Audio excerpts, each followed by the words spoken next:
د حنفي فقه او محکمو په اړه د مولا هیبت الله تازه پیغام بشپړ جزئیات په ویډیو کې کتلای شئ. درنو لیدونکو ښه راغلاست. مولا هیبت الله په خپل اختریز پیغام کې ویلي چې ټولې محکمې د حنفي فقه په رڼا کې د شریعت په پلي کېدو مکلفې کړي دي. د هغه په وینا له همدې امله د دوی محکمې مکلفې دي چې د شریعت له مخې پریکړې وکړي او حدود جاری کړي. هغه ډیره کړي دا زموږ او ستاسو د جهادونو او قربانیو تر ټولو ستره موخه وه. هغه له وګړو غوښتي چې د مغرضو کړیو او استخباراتي ادارو په هغو تبلیغاتو باور ونه کړي چې د وګړو د ناهیلي کولو هڅې کوي یا د بېوزلۍ او اقتصادي ستونزو په برخه کې اندېښنې خپروي.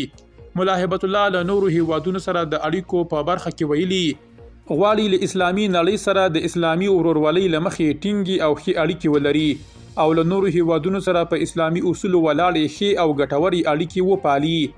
نوموړي دا رنګه د کوم هیواد یا چا له نوم اخیستلو پرته له ټولو خواو څخه غوښتي چې د افغانستان د وګړو ارزښتونو ته درناوی وکړي او د دوی په کورنیو چارو کې لاسوهنه ونه کړي او د ټیکاو امنیت او پرمختګ مخه ونه نیسي.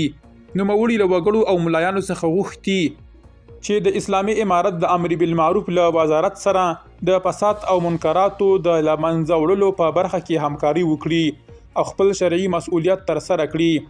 هغه دغه راز د فلسطین پر وګړو د اسرائیل بریدونه وحشیانه بللي او په کلکه یې غندلي دي. نوموړي له اسلامي نړۍ څخه غوښتي چې تر خپله وسه دې د فلسطینیانو ملاتړ وکړي تر څو خپل تړل شوي حقونه بیرته ترلاسه کړي.